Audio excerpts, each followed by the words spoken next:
नमस्कार दोस्तों, defence news Hindi में आपका स्वागत है। आज की मुख्य खबरें।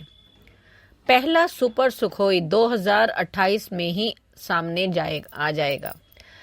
भारत का रक्षा मंत्रालय सुपर सुखोई कार्यक्रम के तहत अपने 84 Su-30 MKI लड़ाकू विमानों के लिए एक व्यापक अपग्रेड योजना को अंतिम रूप देने की दिशा में आगे बढ़ रहा है, जो भारतीय वायुसेना के आधुनिकीकरण में एक बड़ा कदम है।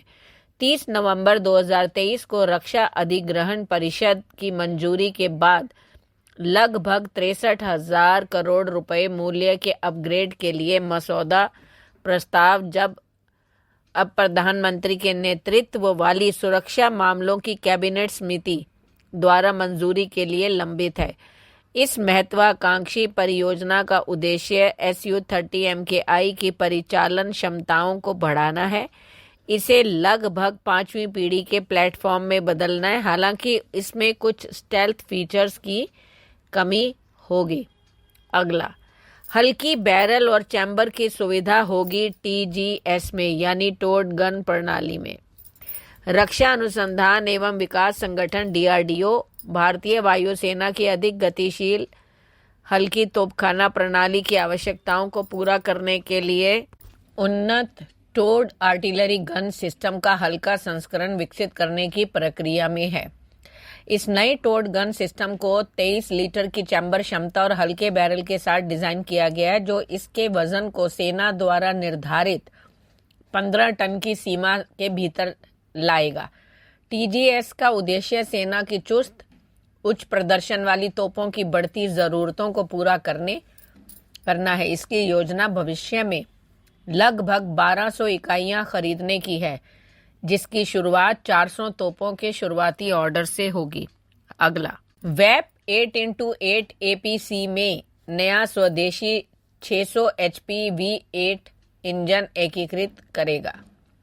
जयम ऑटोमोटिव्स प्राइवेट लिमिटेड को वेप 8x8 आर्म्ड पर्सनल कैरियर में यानी APC में एक उन्नत स्वदेशी रूप से विकसित 600 HP V8 डीजल इंजन को एकीकृत करने के लिए चुना गया है। यह एक ऐसा कदम है जो भारत की बख्तरबंद वाहन क्षमताओं के लिए एक महत्वपूर्ण छलांग है। Combat vehicle research and development establishment और अशोक लीलैंड द्वारा संयुक्त रूप से विकसित यह शक्तिशाली V8 इंजन वर्तमान कमिंस इंजन की जगह लेगा, जो कठिन सैन्य अभियानों के लिए अनुकूलित बढ़ी हुई शक्ति, टॉर्क और प्रदर्शन लाएगा।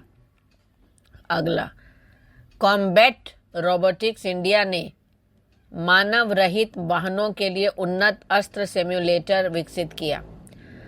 भारत की मानव रहित वाहन क्षमताओं के लिए एक महत्वपूर्ण प्रगति में कॉम्बैट रोबोटिक्स इंडिया ने मानव रहित ग्राउंड व्हीकल्स, मरीन व्हीकल्स और एरियल व्हीकल्स के लिए एस्ट्रा नामक एक बहुमुखी सिम्युलेटर विकसित किया है।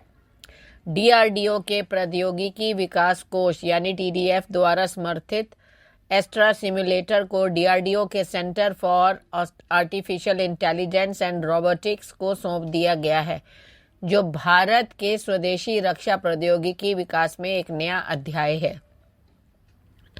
एस्ट्रा सिम्युलेटर को कई डोमेन जमीन, समुद्री और हवाई में मानव रहित प्रणालियों के ऑपरेटरों के लिए यथार्थवादी और इमर्सिव प्रशिक्षण वातावरण प्रदान करने के लिए डिजाइन किया गया है। अगला, कैटापुल्ट सक्षम J-15T का अनावरण किया गया। चीन के नौसैनिक विमानन के लिए एक उल्लेखनीय विकास में पीपुल्स लिबरेशन आर्मी नेवी यानी प्लान ने आधिकारिक तौर पर J-15T का अनावरण किया है, जो J-15 वाहक आधारित लड़ाकू जेट का एक कैटापुल्ट सक्षम संस्करण है। J-15T, जिसे रूसी Su-33 फ्लैंकर D पर आधारित माना जाता है, एवियोनिक्स, रडार और इलेक्ट्रॉनिक युद्ध क्षमताओं में उन्नति का परिचय देता है और चीन के स्वदेशी WS-10 इंजन द्वारा संचालित होता है। हालांकि संवर्धन के बावजूद J-15 अपने डिजाइन, मूल और वर्तमान वाहक सीमाओं से उत्पन्न होने वाले लंबे समय से मुद्दों में घिरा हुआ है। अगला, स्टार एयर ने अपने बेड़े में और अधिक एम्ब्रेयर E175 विमान शामिल करने की योजना बनाई। भारत की सबसे बड़ी निजी क्षेत्रीय एयरलाइंस और संजय घोड़ावत समूह SGG का हिस्सा स्टार एयर ने एक महत्वाकांक्षी बड़े विस्तार योजना का अनावरण किया है। एयरलाइन का लक्ष्य 2027 तक 25 विमानों के बेड़े का आकार प्रदान करना है, जिससे इसकी घरेलू कनेक्टिविटी में उल्लेखनीय वृद्धि होगी और सरकार की उड़ान पहल के प्रति इसकी प्रतिबद्धता मजबूत होगी। धन्यवाद।